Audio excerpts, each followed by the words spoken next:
안녕하세요. 이 사연은 경북 경주에 사는 저 박민옥의 이야기입니다. 아니, 제 이야기 속 주인공은 제 오랜 이웃이자 친구인 김영수 영감입니다. 그 사람이 겪은 일은 지금도 제 가슴을 먹먹하게 만듭니다. 그날 아침 하늘은 잿빛 구름으로 가득 덮여 있었고 차가운 바람이 마을 골목을 파고들어 사람들의 옷깃을 여미게 만들었습니다. 김영수 영감이 자기 집 대문 앞에 서 있었는데 손에는 낡고 작은 보따리 하나만 들고 있었습니다. 얼굴은 잿빛처럼 창백했고 눈빛은 멀리 비어 있는 것 같았지요. 제가 다가가 조심스레 물었습니다. 영수 영감, 어디 가세요? 그는 잠시 웃는 듯 하다가 씁쓸하게 말했습니다. 민옥이, 이제 이 집 내 집 아니래. 이 집은 영수 영감이 평생 아내 이정희와 함께 피땀 흘려 마련한 집이었습니다. 아내가 세상을 떠난 뒤에도 그는 그 집을 지키며 살았지요. 그런데 며느리 박진영과 아들 김상호가 그 집을 내놓으라고 했답니다. 처음에는 생활비가 필요하다고 하더니 나중에는 아예 나가달라는 말을 서슴지 않았다고 합니다. 그날 마지막으로 집 안에 들어갔을 때 며느리 박진영이 두 팔로 현관을 막아서며 말했습니다. 아버님, 더는 여기 계시면 곤란해요. 목소리는 얼음처럼 차가웠습니다. 부엌 쪽에 서 있던 아들 김상호는 한 번도 아버지를 보지 않았습니다. 그저 두 손을 바지 주머니에 넣고 고개를 숙인 채 있었습니다. 거실 안공기는 숨이 막히게 무거웠습니다. 밥 냄새 대신 공기청정기에서 나오는 인위적인 향만이 퍼져 있었고 벽식의 초침 소리가 딱딱 울렸습니다. 영수 영감은 아무 말 없이 고개를 끄덕이고 보따리를 챙겨 대문을 나섰습니다. 그 순간 찬바람이 얼굴을 스쳤고 한동안 그는 대문 앞 골목에서 발을 떼지 못했습니다. 며칠 뒤 우연히 찜질방 앞에서 그를 보게 되었습니다. 흰 수건을 머리에 두른 채 구부정한 어깨로 신문을 들고 있었지요. 손끝은 추위에 시퍼렇게 질려 있었고 뺨은 푸석했습니다. 영수 영감, 여기서 지내세요? 그가 고개를 들더니 씁쓸하게 웃었습니다. 민옥이, 집이 없으니 여기라도 따뜻하잖아. 그 한마디가 제 가슴을 깊게 후벼 팠습니다. 그리고 저는 그때 알았습니다. 이건 단순한 가족 싸움이 아니라 무언가 더 큰 속사정이 있다는 걸. 그날 이후로 영수 영감의 싸움이 시작됐습니다. 그가 잃어버린 건 단순한 집이 아니라 평생 지켜온 가족이라는 울타리였던 겁니다. 그리고 그걸 되찾기 위해 그는 믿기 힘든 길을 걷게 됩니다. 찜질방에서의 첫날 밤 김영수는 뜨거운 온돌방에 누워 있었지만 온기가 뼛속까지 스며들지 않았다. 천장에서 떨어지는 희미한 형광등 불빛이 이불 위에 얼룩처럼 번졌고 코끝에는 땀과 습기, 세제 냄새가 뒤섞여 있었다. 눈을 감으면 자꾸만 집 현관 앞에서 며느리 박진영이 팔짱을 끼고 서 있던 모습이 떠올랐다. 그 차갑고 단호한 눈빛, 그리고 옆에서 아무 말 없이 서 있던 아들 김상호의 굳은 표정이 머릿속을 떠나지 않았다.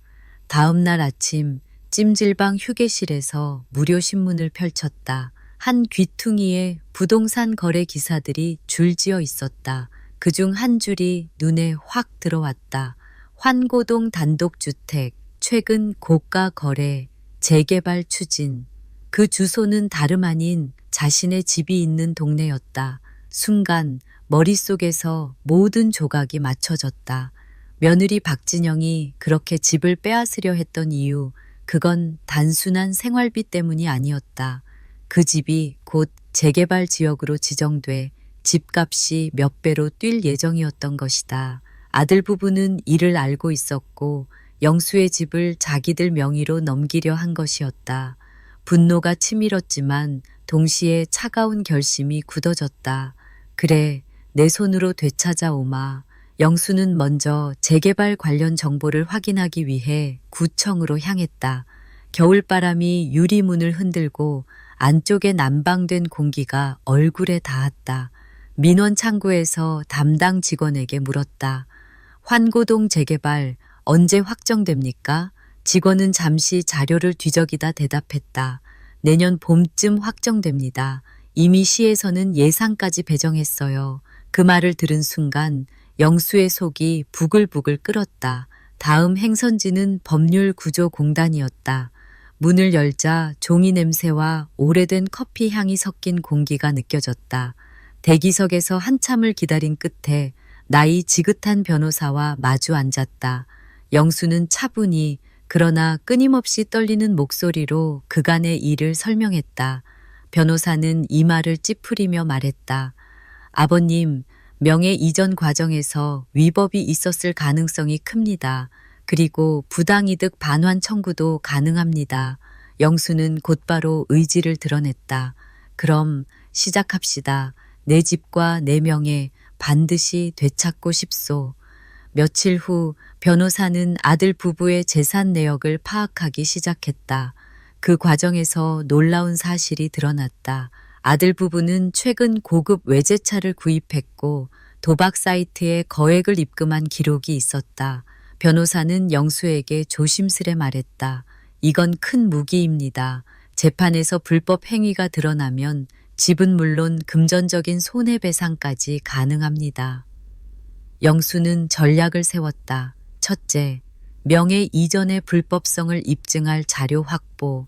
둘째, 아들 부부의 불법 행위를 드러낼 증거 수집.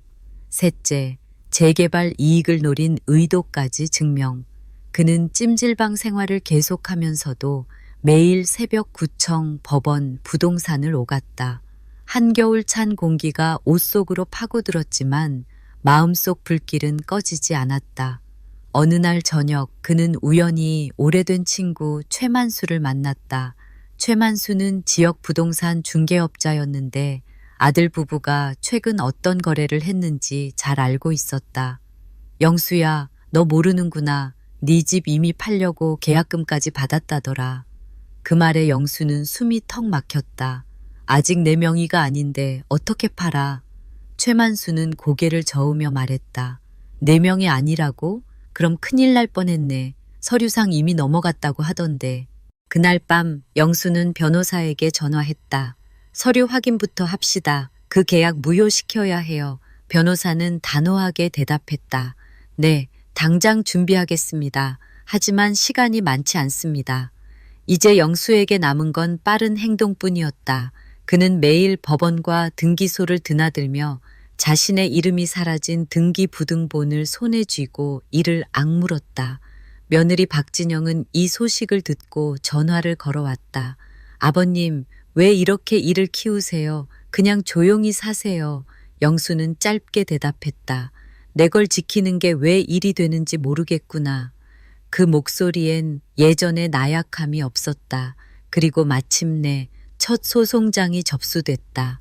그 종이 한 장은 얇았지만 그 안에는 수십 년의 억울함과 결심이 담겨 있었다. 겨울 끝자락 바람은 여전히 매서웠다. 김영수는 검은 코트를 여미고 법원 앞에 섰다. 회색 석조 건물 위로 햇빛이 흩어졌지만 그 빛은 차갑게 굳은 그의 표정을 부드럽게 만들지 못했다. 법원 앞 광장은 다양한 사연을 안고 온 사람들로 북적였다. 누군가는 고개를 떨구고 누군가는 목소리를 높였다. 그 사이로 영수는 변호사와 함께 묵묵히 걸었다. 신발 밑에서 차가운 대리석 바닥이 딱딱 소리를 냈다. 첫 재판날 피고석에는 아들 김상호와 며느리 박진영이 앉아 있었다. 김상호는 고개를 숙인 채 양손을 무릎 위에 올려놓았고 박진영은 입술을 꼭 다물고 방청석 쪽을 흘끗거렸다. 그 표정에는 두려움보다 불편함이 더 짙게 묻어 있었다. 재판장은 서류를 들여다보다 차분히 말했다. 사건 번호 77, 원고 김영수 대 피고 김상호, 박진영, 부당명예 이전 및 부당이득 반환 청구 사건을 심리합니다. 변호사가 자리에서 일어나 발언을 시작했다. 존경하는 재판장님, 원고는 해당 주택을 피고들에게 증여하거나 판매한 적이 없습니다. 명의 이전은 피고들이 위임장을 위조해 진행한 것으로 보이며 그 과정에서 원고의 동의는 전혀 없었습니다. 변호사는 이어서 등기부등본 사본, 위임장 필체 감정 결과 그리고 아들 부부가 집을 담보로 대출받은 내역을 제출했다. 법정 안공기가 묵직하게 가라앉았다. 종이 넘기는 소리, 판사의 펜촉이 노트를 긋는 소리만 들렸다. 피고 측 변호사는 다소 억지스러운 반론을 펼쳤다. 원고가 고령이라 기억이 부정확합니다. 당시 피고 부부가 함께 살면서 생활비를 대줬고 그 대가로 주택을 증여하기로 합의한 것입니다. 영수의 눈썹이 미세하게 떨렸다. 그 말은 명백한 거짓이었다. 재판 도중 변호사는 새로운 증거를 꺼냈다. 또한 피고 박진영이 재개발 추진 소식을 입수한 시점과 명의 이전 날짜가 일치합니다. 이는 이익을 노린 계획적 행위임을 뒷받침합니다. 박진영의 얼굴이 순간 굳었다. 그 표정은 아무 말보다 더 큰 증거였다. 점심 휴정 시간, 영수는 법원 앞 벤치에 앉아 뜨거운 커피를 들었다. 그때 누군가 다가왔다. 양복 차림의 중년 남자였다. 혹시 김영수 어르신 맞으십니까? 그는 명함을 내밀었다. S부동산 개발팀이라는 글자가 보였다. 남자는 낮은 목소리로 말했다. 제가 이런 말 드리면 안 되지만 아드님 부부 몇 달 전부터 저희 회사 쪽에 땅과 집을 팔려고 움직였습니다. 그리고 그 대금 일부가 해외 계좌로 넘어간 걸로 압니다. 영수의 손이 떨렸다. 해외 계좌라고요? 남자는 고개를 끄덕였다. 네, 홍콩 쪽입니다. 금액은 약 10억 원 정도로 알고 있습니다. 이건 영수가 전혀 알지 못했던 두 번째 비밀이었다. 집을 빼앗긴 것도 억울한데 그 과정에서 거액의 현금이 해외로 빠져나갔다는 사실은 그의 분노를 배가시켰다. 그날 저녁 변호사에게 이 사실을 전하자 변호사의 눈빛이 번쩍였다. 어르신, 이건 큰 건입니다. 해외 계좌 거래 내역을 확보하면 그쪽은 재산 은닉 및 불법 송금 혐의로도 걸 수 있습니다. 다음 재판날 법정 안에는 미묘한 긴장감이 감돌았다. 피고 측 변호사는 시종일관 방어적인 태도를 보였고 판사는 원고 측이 제출한 새로운 증거 목록을 꼼꼼히 확인했다. 그 중에는 부동산 회사 직원의 진술서, 해외 송금 내역을 의심케 하는 은행 거래 기록, 그리고 명의 이전 당시의 위임장 사본이 포함되어 있었다. 박진영은 재판 도중 눈을 치켜뜨며 말했다. 아버님, 이렇게까지 하실 필요 있나요? 영수는 담담하게 대답했다. 너희가 내 등에 꽂은 칼을 뽑는 중이다. 그 짧은 대답에 방청석 여기저기서 숨죽인 감탄이 흘렀다. 재판이 끝난 뒤 영수는 법원 앞에서 하늘을 올려다봤다. 먹구름 사이로 한 줄기 햇빛이 스며들고 있었다.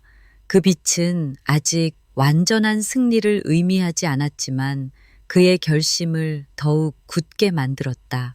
겨울 햇빛이 법원 유리창을 긁고 지나갔다. 나는 벤치 끝에 앉아 김영수 옆모습을 훔쳐보았다. 그의 눈동자는 멀리, 아주 멀리 겨울 하늘의 한 점을 겨누고 있었다. 아들 김상호, 며느리 박진영의 얼굴이 법정 안에서 잿빛으로 굳어가던 방금 전 장면이 자꾸 겹쳐졌다. 변호사가 말했다. 해외 송금 반드시 잡아야 합니다. 목소리는 낮았지만 무게가 있었다. 그날 오후 우리는 은행 본점 조사실로 향했다. 유리벽 안쪽 공간은 차가웠고 종이 냄새와 잉크 냄새가 섞여 있었다. 책상 위로 흰 장갑을 낀 직원이 거래 명세서를 가지런히 펼쳤다. 의심 거래 5건 모두 같은 달입니다. 직원이 속삭였다. 송금 목적은 해외 가족 지원으로 기재돼 있고 수취인은 홍콩 소재 개인 계좌입니다. 나는 숨을 고르고 물었다. 금액은? 직원은 모니터를 확인하고 말했다. 합계 약 10억 원입니다. 김영수의 어깨가 아득히 주저앉는 듯 보였다. 나는 손등으로 그의 소매를 살짝 눌렀다. 영감님, 여기까지 왔어요. 그는 아주 작게 대답했다. 끝까지 가자. 변호사는 즉시 외환거래법 위반과 재산은닉 의혹으로 추가 진정을 접수했고 검찰 통보가 내려오기 전 가압류 확대를 위한 자료를 보강하자고 했다. 흔들 때 한 번에 흔드셔야 합니다. 그는 노트에 짧게 적었다. 해외 송금 사유 허위, 수취인 실소유자 확인, 회수 경로 설계. 우리는 세 갈래로 움직였다. 나는 주민센터와 구청을 돌며 재개발 고시와 집원 이동 기록을 챙겼고 변호사는 은행과 법원 사이를 오가며 보전 처분 서류를 다듬었다. 김영수는 손바닥만 한 수첩을 들고 하루 몇 번씩 날짜와 곳곳의 소리를 적었다. 아침 바람, 유리문 쓱, 도장 툭. 그 메모가 이상하게도 우리를 다잡았다. 사소한 소리까지 잊지 말자는 뜻 같았다. 저녁 작은 사무실에서 해외 회수 전략 회의가 열렸다. 형광등은 희미했고 보온병 뚜껑을 열자 보리차 향이 번졌다.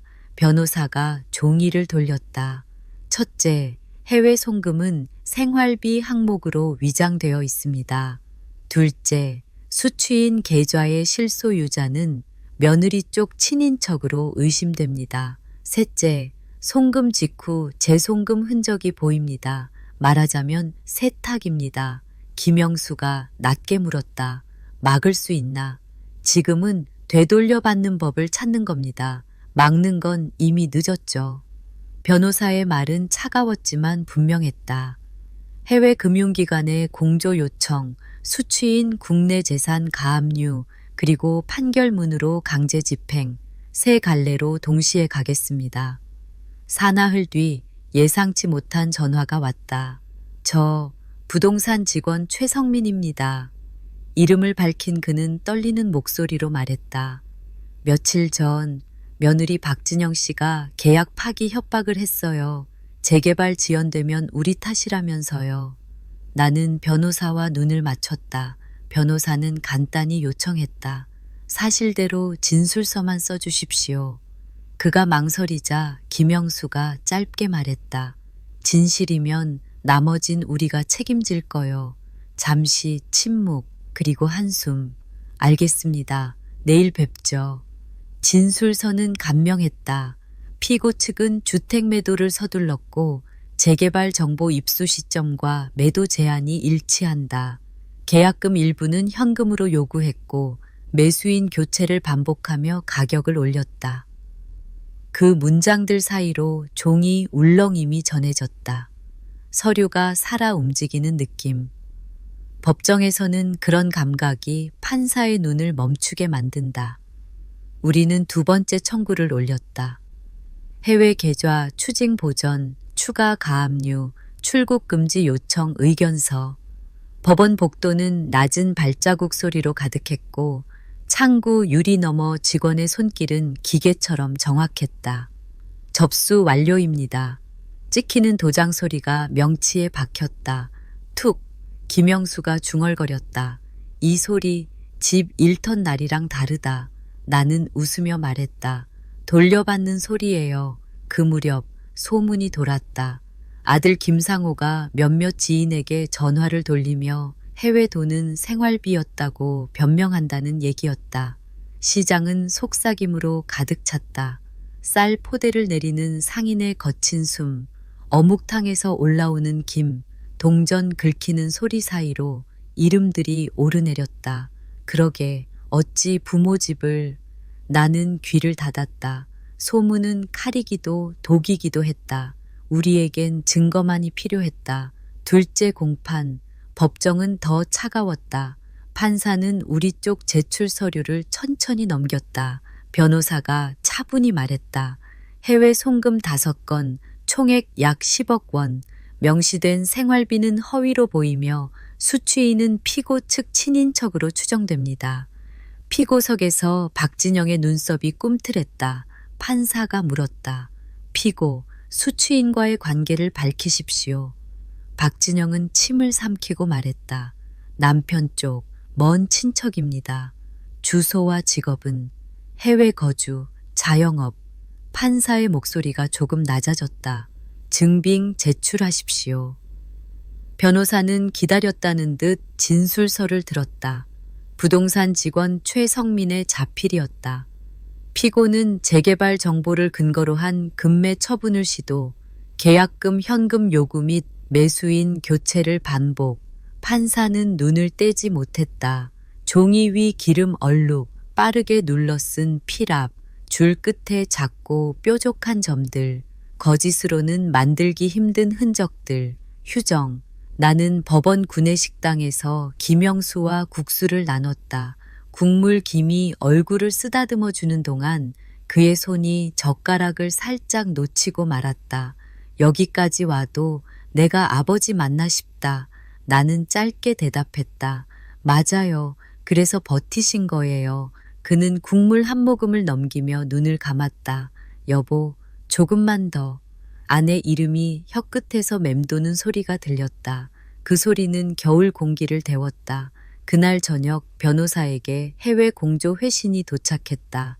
동일 계좌에서 제3계좌로 이체, 수취인 일치, 영어 문장들 사이 붉은 도장이 찍힌 한 줄짜리 결론.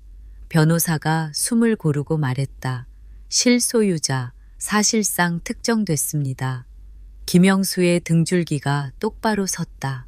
이제 빼앗긴 것들 돌아오겠지. 서두르죠. 내일 바로 법정에 제출합니다. 밤길을 걸어 찜질방으로 돌아오니 문턱 너머로 뜨거운 습기가 밀려 나왔다. 프론트 앞에서 수건을 접던 직원이 우리를 향해 고개를 끄덕였다. 온탕에서는 물 흐르는 소리, 사우나 문이 열릴 때마다 툭 하고 어두운 공기가 흔들렸다. 나는 잠깐 눈을 감았다. 여기서 시작됐지. 이 뜨거운 공기 속에서 쓰라린 겨울을 버텼지. 그리고 이 공기는 끝까지 옆에 서 있었다. 셋째 공판 준비. 변호사는 무표정으로 체크리스트를 훑었다. 해외 공조 회신 원본, 번역 공증, 진술서 원본, 등기부 변동 이력, 위임장 필적 감정, 송금 일시별 가압류 확장 사유, 손해배상 산정표. 속도가 붙었다. 나는 커피를 돌리고 복사본을 묶고 클립을 물렸다. 클립이 딱 하고 물릴 때마다 심장이 한 번씩 뛰었다. 끝이 보이는 소리였다. 셋째 공판날 복도 끝 창문에 얇은 비가 걸렸다. 재판이 시작되자 변호사는 해외 회신부터 올렸다.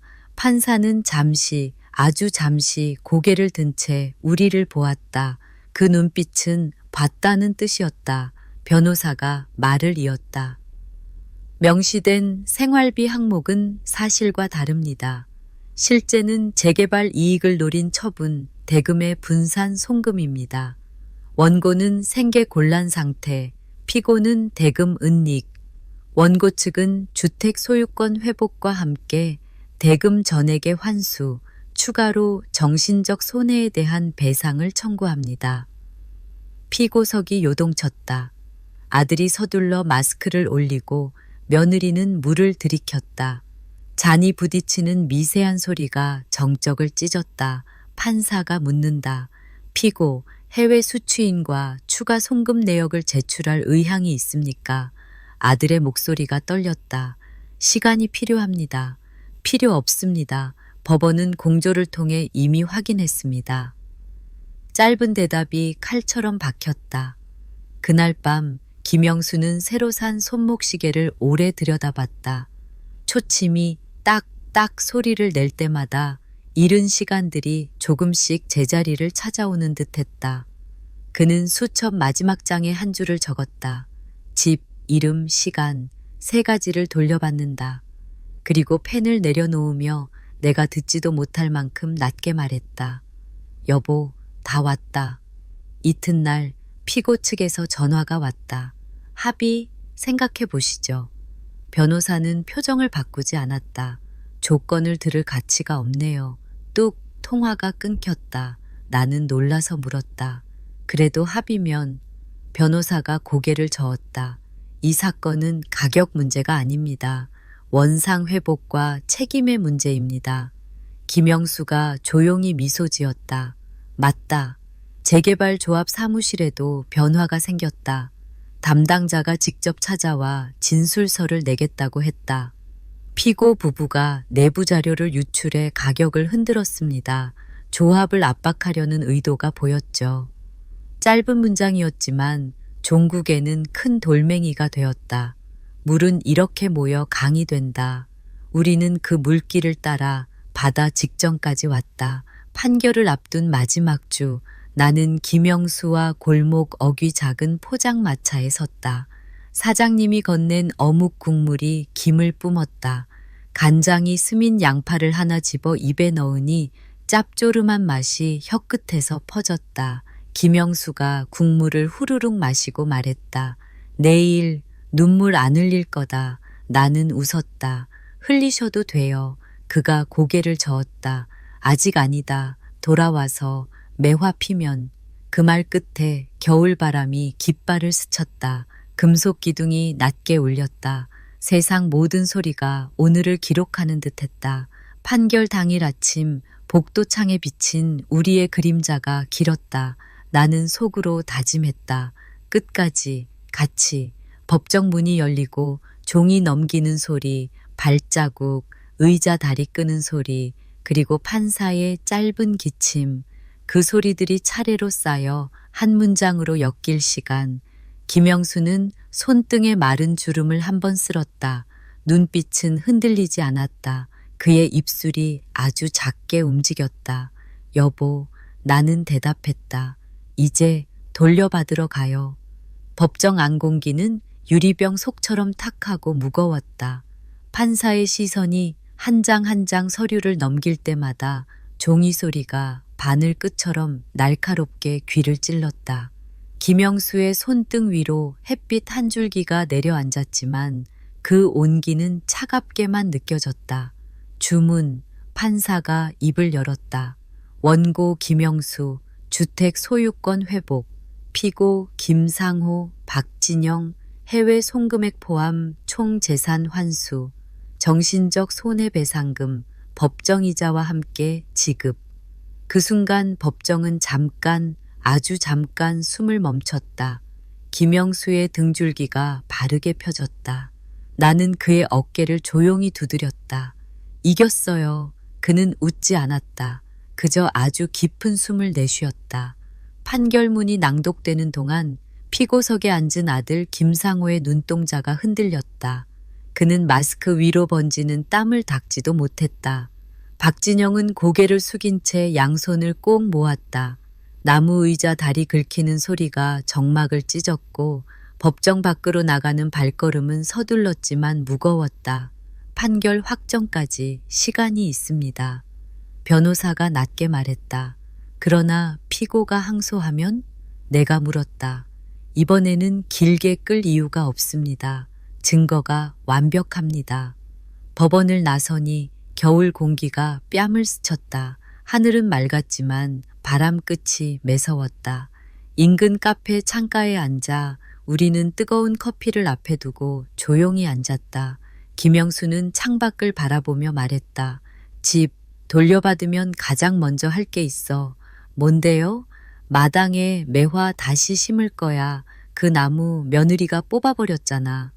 그 말에 나는 잠시 말을 잇지 못했다. 그 나무는 그의 아내와 함께 심었던 것이었다. 겨울바람이 유리창을 긁는 소리가 유난히 길게 들렸다. 그날 저녁 피고 측 변호사로부터 연락이 왔다. 원고 측과 합의 의사가 있습니다. 금액 조정도 가능하다고 합니다. 변호사는 단호했다. 금액이 문제가 아닙니다. 원상 회복, 그게 전제입니다. 통화는 짧게 끝났다. 김영수는 물끄러미 나를 보며 말했다. 그들은 아직도 돈으로 해결할 수 있다고 생각하는 거야. 나는 고개를 끄덕였다. 며칠 뒤 집행관과 함께 피고 측 주택을 압류하러 갔다. 현관문 앞에서 집행관이 도장을 찍는 소리가 공기 속에 묵직하게 울렸다. 박진영이 현관 안쪽에서 소리쳤다. 당신 아버지 맞아? 김영수는 잠시 멈추더니 짧게 대답했다. 맞다. 그래서 네가 한 짓을 용서 못한다. 그 목소리는 낮았지만 단단했다. 집행관은 차분히 절차를 진행했고 차가운 금속 봉인이 현관문 손잡이에 채워졌다. 그 장면이 김영수의 눈동자에 깊게 새겨졌다. 재판 승소 소식은 금방 시장 골목에도 퍼졌다. 쌀집 주인은 반가운 듯 손을 흔들었고 분식집 아주머니는 뜨거운 어묵 국물을 내밀었다. 고생 많으셨어요. 이젠 좀 편히 사셔야죠. 김영수는 국물 한 모금을 마시고 조용히 말했다. 아직 끝난 게 아니에요. 빼앗긴 시간까지 돌려받아야죠. 그 말은 단순한 다짐이 아니라 남은 절차와 앞으로의 계획을 뜻하는 것이었다. 해외 송금액 회수 절차는 생각보다 복잡했다. 변호사는 국제 공조를 통해 해외 금융기관과 협력했고 수취인 계좌에서 남아있는 금액과 이체 경로를 추적했다. 그리고 법원의 판결문이 공식 문서로 번역돼 해외에 전달됐다. 몇 달은 걸릴 겁니다. 하지만 결국 들어옵니다. 변호사의 말은 확신에 차 있었다. 김영수는 매일 아침 수첩에 날짜와 날씨를 적었다. 3월 2일 흐림, 바람 차다.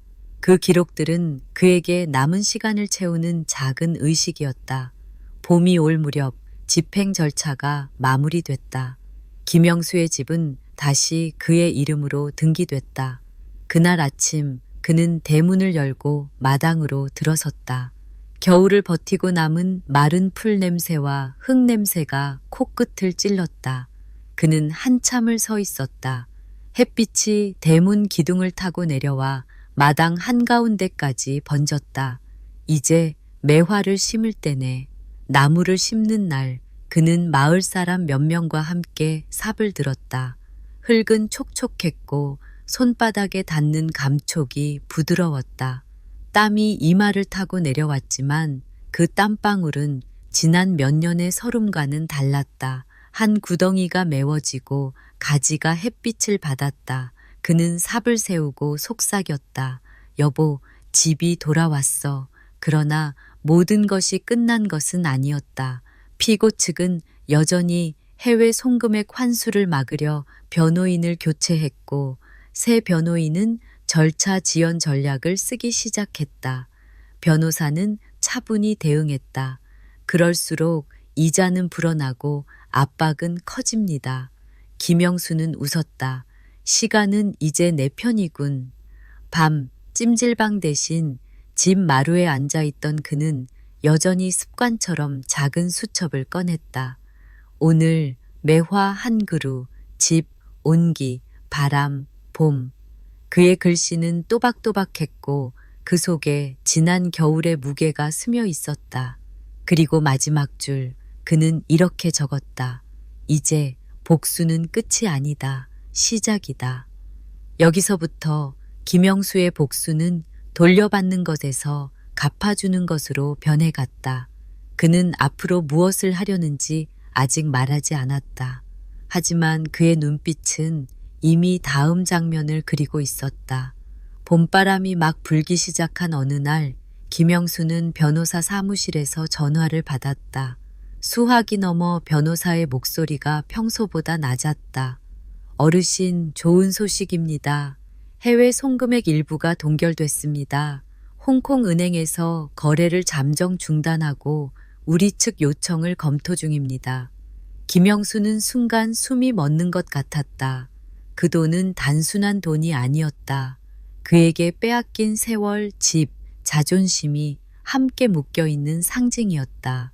며칠 뒤 홍콩 현지 변호사로부터도 연락이 왔다. 거친 영어 억양 속에 번역기를 통해 들리는 말은 명확했다. 계좌 주인 신원 확인 절차에서 피고 박진영의 여권 사본과 서명이 확인됐습니다. 김영수는 그 말이 가지는 무게를 알았다. 이제 부정할 길이 사라진 것이다. 그러나 피고 측도 가만히 있지 않았다. 박진영은 새 변호사를 선임했고 그 변호사는 언론에 가족 간 금전 분쟁이라는 제목으로 기사를 흘렸다. 신문 한 귀퉁이에 실린 기사는 단순한 몇 줄이었지만 마을 사람들의 입에 오르내리기엔 충분했다. 시장 골목에서 쌀집 주인이 걱정스러운 눈빛으로 물었다. 아버님, 그 기사 봤어요? 너무 억울하겠어요. 김영수는 고개를 저었다. 그들의 말은 오래 못 갑니다. 진실은 기다리면 드러나는 법이죠. 그는 복수를 빨리가 아니라 깊게 하기로 했다. 그동안 조용히 준비해온 일들이 있었다. 첫째, 집 근처 땅 일부를 사들여 재개발에 영향력을 갖는 것. 둘째, 아들 부부가 거래하던 부동산 업자와 접촉해 정보망을 만드는 것. 김영수는 시장 통해서 우연히 마주친 부동산 업자 한 씨를 불러냈다. 그때 그 계약 말이야. 네가 증인 좀 서줄 수 있겠나? 한 씨는 머뭇거리더니 한숨을 쉬었다. 저도 그 집안한테 당한 게 있습니다. 서류 다 있습니다. 그 대답은 마치 잊고 있던 열쇠를 손에 쥔 기분이었다. 해외 송금액 회수 절차는 생각보다 길고 복잡했다. 홍콩 은행은 추가 자료를 요구했고 그 과정에서 김영수는 수십 년 전의 서류, 여권 사본, 심지어 결혼 증명서까지 제출해야 했다. 서류를 챙기는 그의 손끝은 느렸지만 단단했다. 그는 한 장 한 장 파일에 넣으며 속삭였다. 이번에는 절대 뺏기지 않아. 그 사이 아들 김상우는 사업 부도로 공영에 빠졌다. 재판과 집행 절차로 신용이 추락한 데다 해외 계좌 동결로 유동 자금이 막히자 거래처들이 등을 돌렸다. 상우는 술집에서 만난 지인에게 한탄했다. 아버지가 왜 이렇게까지 하시는지 모르겠다. 지인은 냉소적으로 대답했다. 네가 한 짓을 네가 몰라서 묻는 거냐. 그 말이 상호의 귀를 파고들었다. 그러나 그는 여전히 책임을 회피했다. 박진영은 더 조급해졌다. 그녀는 친정 쪽까지 손을 벌렸지만 부정한 송금 사실이 드러날까 두려워 입을 다물었다. 밤마다 그녀의 휴대전화에는 해외 변호사와의 긴 통화 기록이 쌓였다. 그러나 매번 돌아오는 답은 같았다. 계좌가 동결된 상태에서 인출은 불가능합니다. 김영수는 매일 아침 집 마당에서 매화나무를 살폈다. 이파리가 조금씩 피어나고 하얀 꽃망울이 바람에 흔들릴 때마다 그는 마음을 다잡았다. 이 나무가 다시 피는 봄에는 모든 걸 끝낼 생각이었다. 그는 변호사에게 말했다. 돈이 돌아오면 그걸로 할 일이 있습니다. 변호사는 궁금한 듯 물었다. 무슨 일이신데요? 그는 짧게 대답했다. 그들이 잃은 게 돈만은 아니란 걸 보여줄 겁니다. 결정적인 순간은 뜻밖의 경로로 왔다. 홍콩에서 송금액 중 절반이 국내 은행으로 반환됐다는 소식이었다. 김영수는 통장에 찍힌 10억 원이라는 숫자를 보며 손끝이 떨렸다. 그건 시작이었다. 나머지도 돌아올 것이다. 그날 밤 그는 오랜만에 웃으며 수첩을 펼쳤다. 3월 27일 매화 만개, 돈 돌아오기 시작. 그러나 다음 날 집 앞에 낯선 차량이 서 있었다. 차에서 내린 남자는 깔끔한 양복에 검은 서류 가방을 들고 있었다. 김영수 어르신 되시죠? 피고 측 대리인입니다. 그는 얄밉게 웃으며 말했다. 합의 보시죠. 아직 늦지 않았습니다. 김영수는 잠시 남자를 바라보다가 대문을 닫으며 한마디만 했다. 늦은 건 당신들이에요. 그 문이 닫히는 소리가 이번 싸움이 끝나기 전에 더 큰 폭풍이 올 것을 예고하고 있었다. 10억 원이 통장에 찍힌 그날 이후 김영수의 마음은 조금도 흔들리지 않았다. 그 돈은 단순한 재산이 아니었다. 그동안 갈고 닦아온 복수 계획을 현실로 만드는 단단한 칼날이었다. 그는 변호사와 함께 해외 송금액 나머지를 회수하는 절차를 이어갔다. 절차는 여전히 길고 복잡했지만 조급해하지 않았다. 오히려 시간을 자신의 편으로 만들며 준비를 더욱 치밀하게 다듬었다. 그가 준비한 건 단순히 돈을 되찾는 일이 아니라 아들 부부의 사회적 신뢰를 무너뜨리는 일이었다.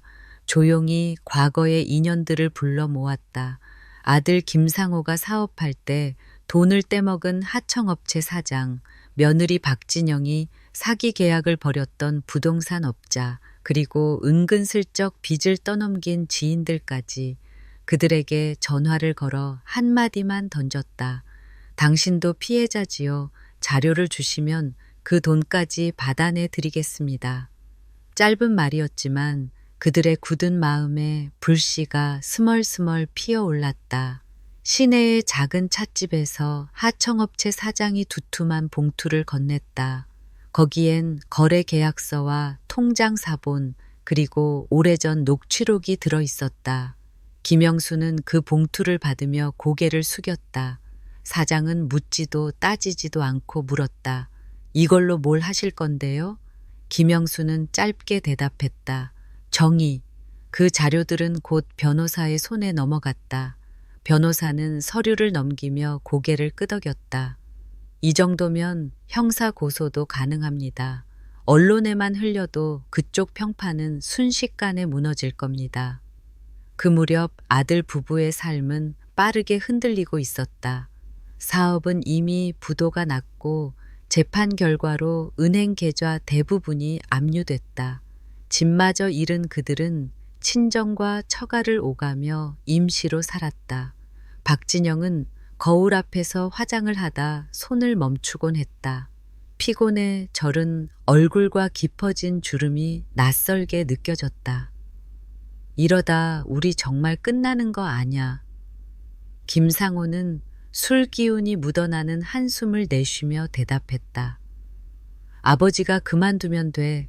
근데 그럴 사람이 아니잖아. 김영수는 드디어 첫 칼날을 꺼냈다. 그가 준비한 자료는 지역 뉴스의 한 꼭지로 세상에 나갔다. 억대 사기 계약, 피해자 다수 발생이라는 제목과 함께였다. 기사 속 실명은 가려졌지만 마을 사람들은 금세 주인공이 누구인지 알아챘다. 시장 골목에서 수군거림이 이어졌다. 그 집 예전부터 수상했어.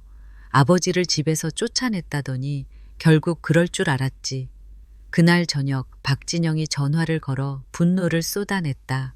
이거 아버지 짓이죠? 김영수는 담담하게 대답했다. 아니, 네가 한 짓이지. 회수한 돈 일부로 김영수는 마을 근처 낡은 상가 건물 2채를 사들였다. 그중 하나는 아들 부부가 예전에 거래하던 부동산 사무소가 있던 곳이었다. 사무소 주인이 놀란 표정으로 물었다. 여길 왜 사시는 겁니까? 김영수는 웃으며 대답했다. 주인이 바뀌면 세입자도 바뀌는 법이지요. 그는 의도적으로 아들 부부의 거래처들이 이 건물에서 영업할 수 없게 만들었다. 기반을 뿌리째 뽑아버리는 계산이었다. 김상호는 하루에도 몇 번씩 빚 독촉 전화를 받았다. 집 앞에는 낯선 사람들의 발소리가 잦아졌고 편지함에는 각종 고지서와 독촉장이 쌓였다. 술에 기대는 날이 많아졌고 부부싸움은 날로 거칠어졌다. 내 친정에 가서 돈 좀 가져와. 네가 이렇게 만든 거잖아. 고함 소리는 벽 너머 이웃집까지 울려 퍼졌다. 김영수는 이번에는 피해자들과 함께 공동 고소를 진행했다. 형사 고소장이 접수되자 경찰이 움직였고 피고 부부는 조사 통보를 받았다. 박진영은 통지서를 들고 한참을 울었다. 그 소식을 들은 김영수는 매화나무 아래에 앉았다. 흙냄새와 꽃향기가 바람을 타고 코끝을 스쳤다. 그 향이 유난히 달콤하게 느껴졌다. 그는 변호사에게 말했다. 마지막은 돈이 아니라 이름입니다. 그들이 어디서도 얼굴을 들고 다니지 못하게 할 겁니다.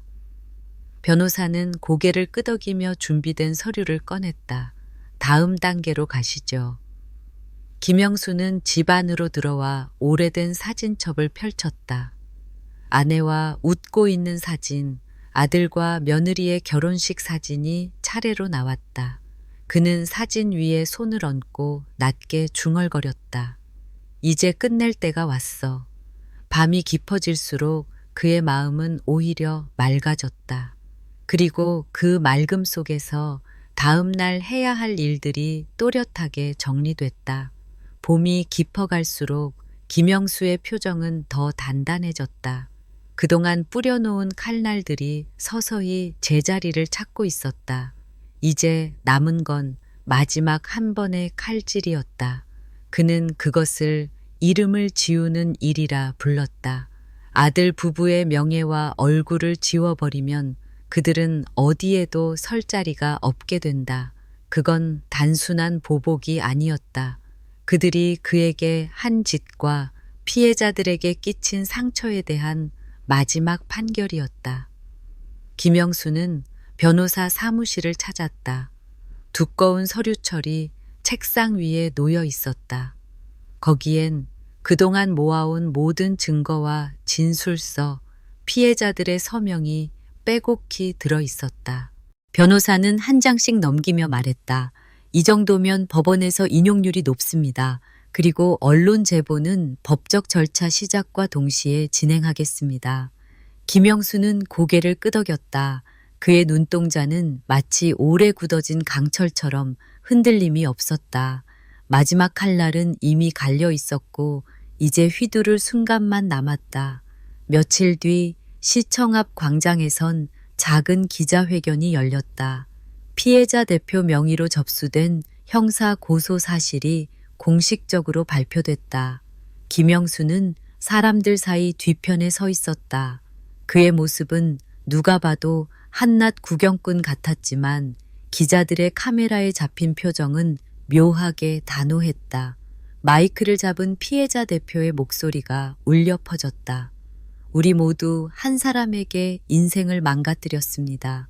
그 사람은 자기 친아버지를 집에서 쫓아내고 수많은 사람의 돈을 빼앗아갔습니다. 그 말에 기자들이 술렁였다. 이제 아들 부부의 이름은 가려지지 않은 채 기사로 흘러갈 것이었다. 며느리 박진영은 그날 저녁 뉴스를 보며 얼굴이 하얗게 질렸다. 화장기 없는 얼굴 위로 주름이 한층 깊게 파였다.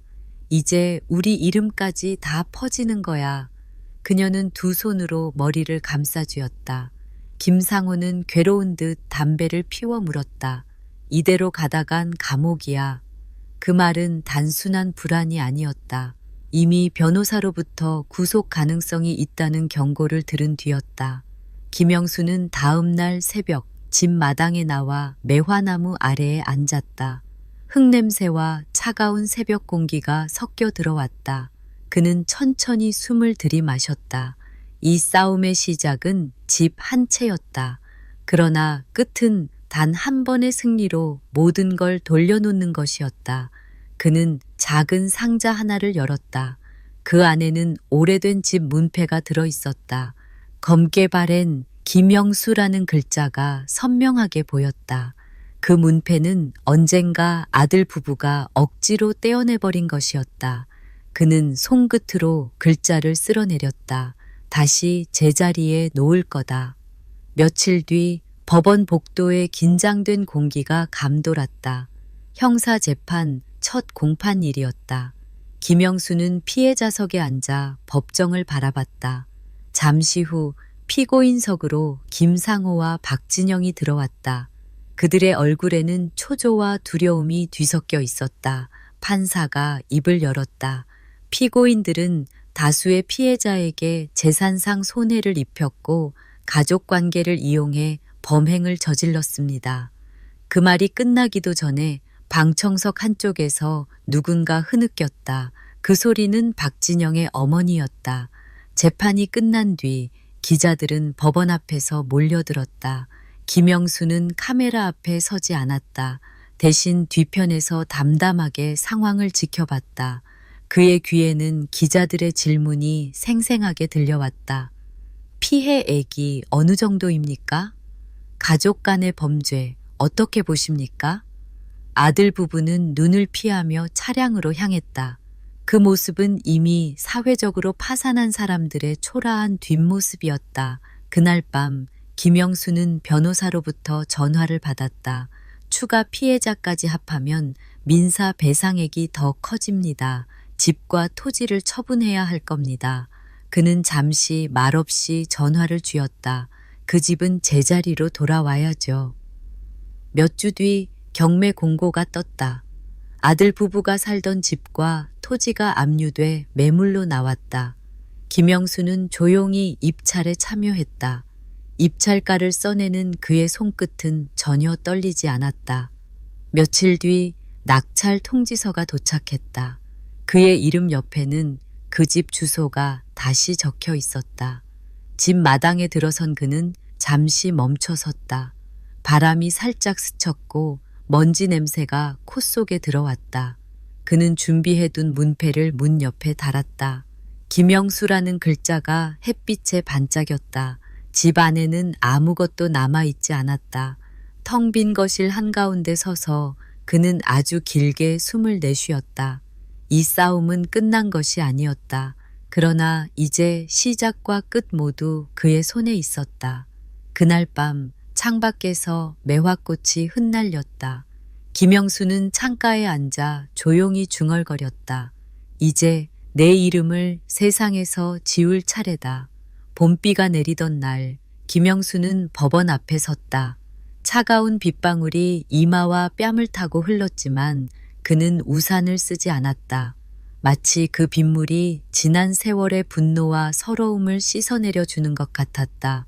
그날은 아들 김상호와 며느리 박진영의 선고 공판일이었다. 김영수는 법원 현관 앞 계단을 천천히 올랐다. 발걸음마다 빗물이 신발 속으로 스며들었지만 전혀 개의치 않았다.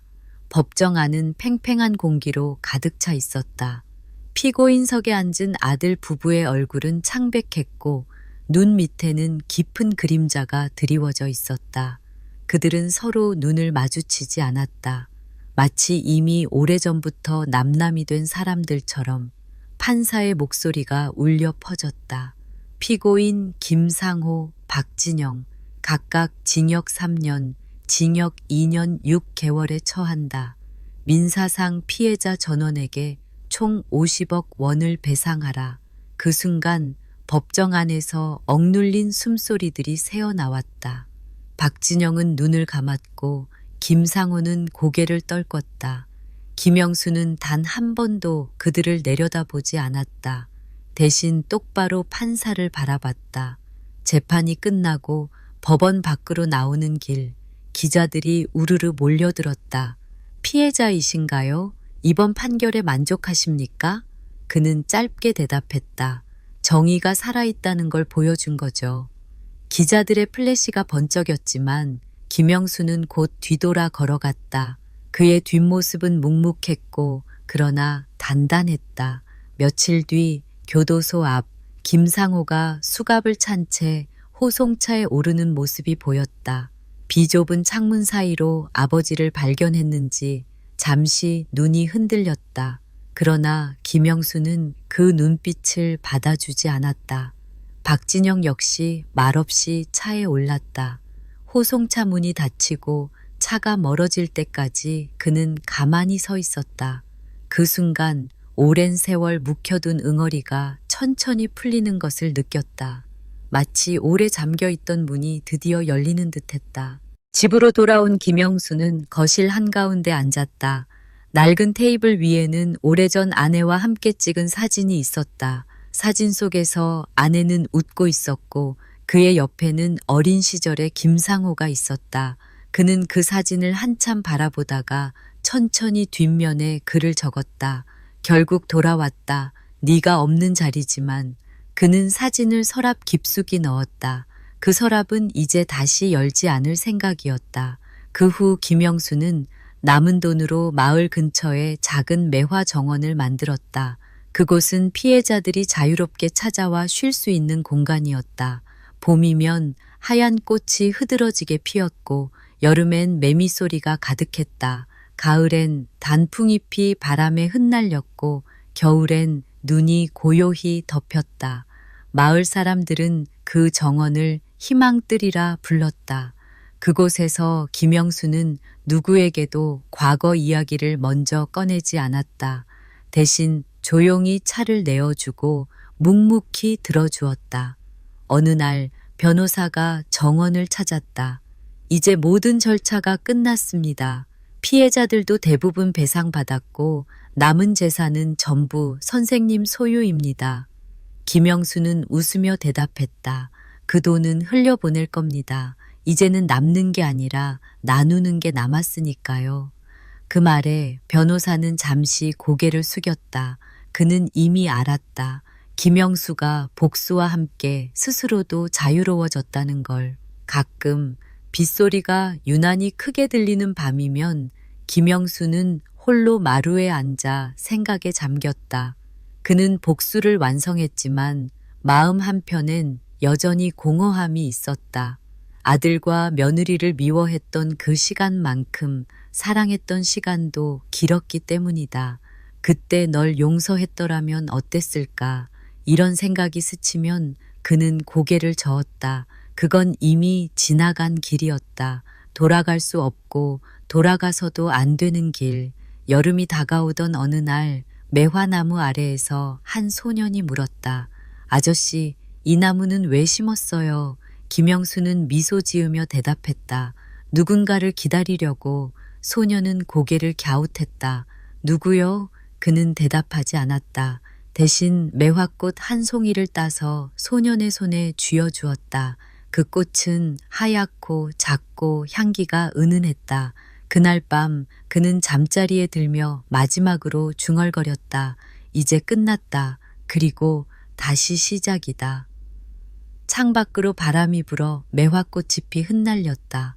그 향기는 멀리, 아주 멀리까지 퍼져나갔다. 가을 햇살이 기울어가던 오후, 김영수는 희망뜰 매화나무 아래에 앉아 있었다. 손바닥에 느껴지는 나무의 거친 결이 묘하게 따뜻했다. 바람이 불어 매화잎이 살짝 흔들렸고 그 사이로 햇빛이 깜빡이며 내려왔다. 멀리서 아이들의 웃음소리가 들렸다. 새로 이사온 부부와 어린아이들이 정원 한쪽에서 놀고 있었다. 그 소리를 들으니 오래전 어린 김상호가 마당에서 뛰놀던 모습이 겹쳐졌다. 그때는 모든 것이 평화로웠다. 그는 순간 눈을 감았다. 따뜻한 빛, 바람에 섞인 흙냄새, 아이들 웃음소리, 이 모든 게 마치 돌아온 집이 그를 환영하는 듯했다. 정원의 한쪽에는 작은 나무 의자가 놓여 있었다. 그곳에 앉아있던 중년 여성이 조심스럽게 다가왔다. 그녀는 피해자 중 한 사람이었다. 손에는 김영수가 직접 만든 매화차가 담긴 잔이 들려 있었다. 정말 고마워요. 덕분에 다시 일어설 수 있었어요. 그녀의 눈가가 살짝 젖어 있었다. 김영수는 잔을 받아들며 말했다. 이제는 서로 도우면서 살아야죠. 그래야 이 상처도 언젠간 잊혀집니다. 그 말은 위로처럼 들렸지만 사실 그 자신에게 하는 말이기도 했다. 저녁 무렵 그는 정원 한가운데에 서서 하늘을 올려다봤다. 구름 사이로 노을이 번지고 하늘빛이 금빛으로 물들어갔다. 그 빛은 오래된 흉터 위에 덮인 새살처럼 부드럽고 따뜻했다. 그는 주머니에서 작은 나무 열쇠고리를 꺼냈다. 그것은 예전에 아내가 손수 깎아 만든 것으로 집 모양을 하고 있었다. 그 열쇠고리를 손바닥에 올려놓고 한참 바라보다가 그는 마침내 주머니 깊숙이 다시 넣었다. 이제는 지키는 삶을 살아야겠다고 마음속으로 다짐했다. 밤이 되자 정원에 불이 켜졌다. 따뜻한 황금빛 조명이 매화나무 가지마다 스며들었다. 매화 향기가 한층 짙어져 코끝을 간지렸다. 그 향기를 맡으며 그는 천천히 걸었다. 발밑에 자갈이 사각사각 소리를 냈다. 문 앞에 다다르자 문패가 눈에 들어왔다. 김영수 그 글자는 빛을 받아 또렷하게 빛났다. 그는 손끝으로 문패를 쓰다듬으며 말했다. 이제 이 집은 절대 빼앗기지 않는다. 잠시 후 그는 작은 화로에 불을 지폈다. 차를 드며 창밖을 보니 달빛이 매화나무 위에 내려앉아 있었다. 차 향기가 방 안가득 퍼졌고 그 향기 속에서 그는 문득 웃음을 지었다. 그 웃음은 지난 세월의 무게를 덜어낸 사람이 지을 수 있는 아주 가벼운 웃음이었다. 그날 밤 그는 오래된 일기장을 꺼냈다. 마지막 장에 이렇게 적었다. 복수는 끝났다. 그러나 내 삶은 끝나지 않았다. 이제 남은 날들은 누군가를 지키기 위해 쓰겠다. 그는 펜을 놓고 창문을 열었다. 차가운 밤 공기가 들어왔지만 그 안에는 이상하게도 따뜻함이 있었다. 매화꽃 향기가 바람을 타고 멀리, 아주 멀리 퍼져나갔다.